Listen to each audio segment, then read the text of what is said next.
Hi everyone and welcome to my channel. I'm the Fachmann. In today's video we're gonna talk about the Satzbau, which means sentence structure in German. I get lots of questions about the sentence structure, and because there isn't really thorough explanation on the topic, I wanted to make a video about it. And just like articles, it's one of the topic that confuses a lot of my students. Because they want to make sentence fast in German, they get stuck with the right order of the sentence. Like article, sentence structure changes a lot depending on grammar and how we convey the meaning. So they really get curious about the right order of the sentence and how to use it and what it really means. Because when we look at English, like the articles, the sentence structure never changes. It's always noun, verb and object. But this isn't the case with the German. So let's break this down and talk about the different types of sentence structure and the grammatical term that relates to the topic. So we have main clause, but the right term for this is Hauptsatz. It's also mentioned in lots of textbooks as Nebensatz and Hauptsatz. Hauptsatz basically means main sentence. It is a sentence that can stand on its own, and the sentence wouldn't be complete without it. So let's just take a look at the example. Let's say you overslept and you are late for work or school. You are explaining what just happened and rushing to get ready. So what would you say? Ich komme zu spät. I am arriving too late. Or I'm late. Subject is ich, verb komme in position 2 and the rest. This is the standard German word order. The verb is always in position 2 in main clause. We have also subordinate clauses, Nebensatz, which cannot stand on their own and need a main sentence. It's sort of like something additional in the sentence. We can remove it and the sentence will be still complete. Let's look at the example sentence. Ich bin müde, weil ich zu spät ins Bett gegangen bin. In subordinate clauses, after weil, das, wenn, etc., the verb moves to the end. One main difference in German is that the verb in subordinate clauses goes to the end of the sentences. They are introduced with conjunctions like weil, obwohl, das, and wenn, and so on. We can sometimes have a subordinate clause alone when answering questions like Warum? Weil ich zu spät ins Bett gegangen bin. Or maybe we're being over dramatic, like weil ich müde bin, weil ich müde bin. But that doesn't really make sense. In German, we can always switch the words to highlight the time, place, and the manner. By putting the word first in the order before the verb.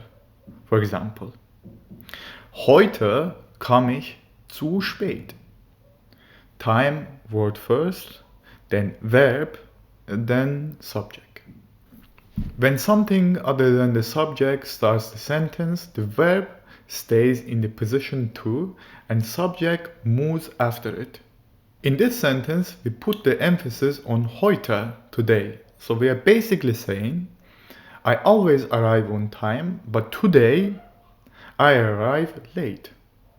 We can also make sentences similar like that in German. We can, for example, say, I come late today, or today I'm coming late. We can put today first to emphasize the day or the time. But in English, verb doesn't change place with the subject. Or maybe we could say, zur Arbeit komme ich heute nicht. We would emphasize the place where we are coming, or we can also alternatively say, Zu spät komme ich zur Arbeit.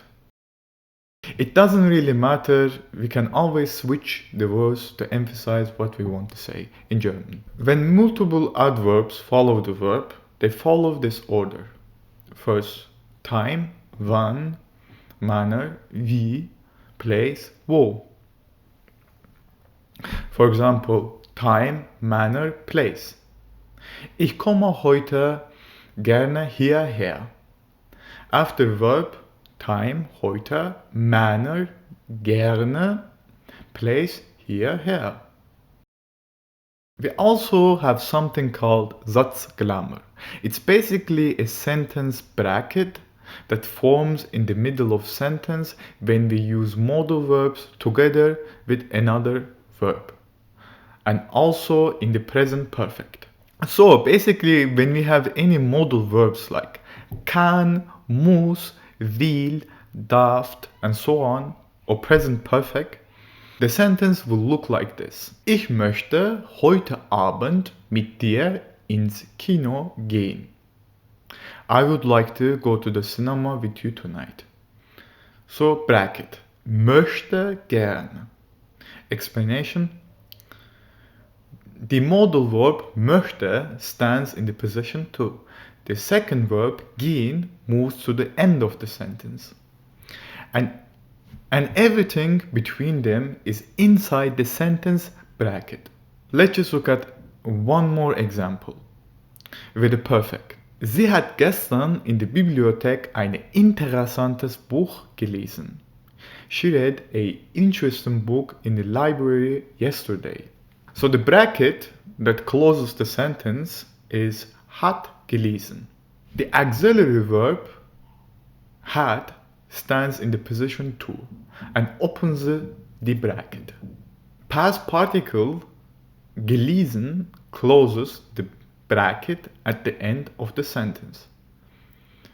Everything in between, gestern in der Bibliothek ein interessantes Buch, is inside the sentence bracket.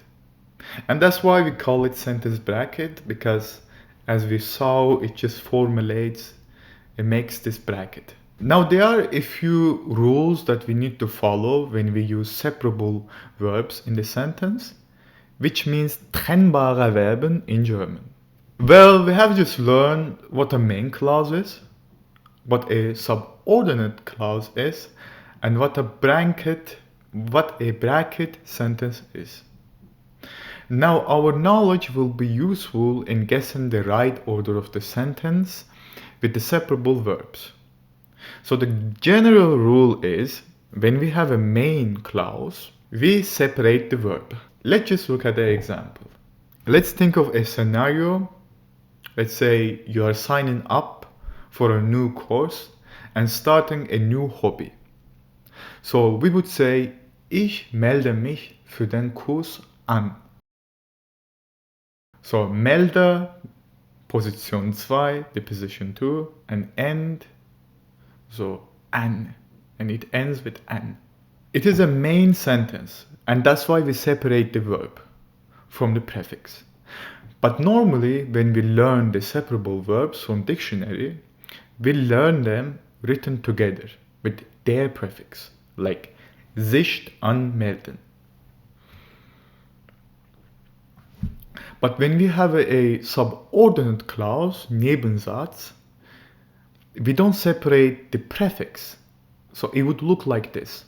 Ich hoffe, dass du dich rechtzeitig anmeldest. I hope that you register on time. As you can see, the verb goes to the end of the sentence together with its prefix. So that's it, guys.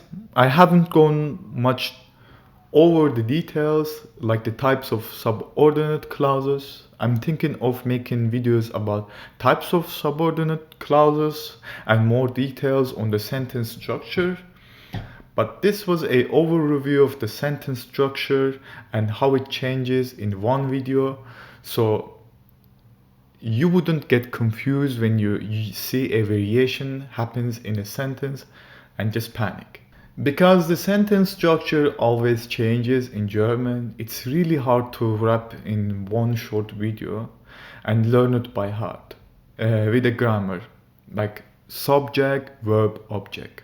So I would recommend you to speak more German, practice more, and accept that you will make mistake. Especially when you use conjunctions like weil, you might forget to put the verb at the end of the sentence. It's fine. You can always make mistakes and correct yourself and learn from your mistakes. So I'll see you guys in the next video. Bye bye.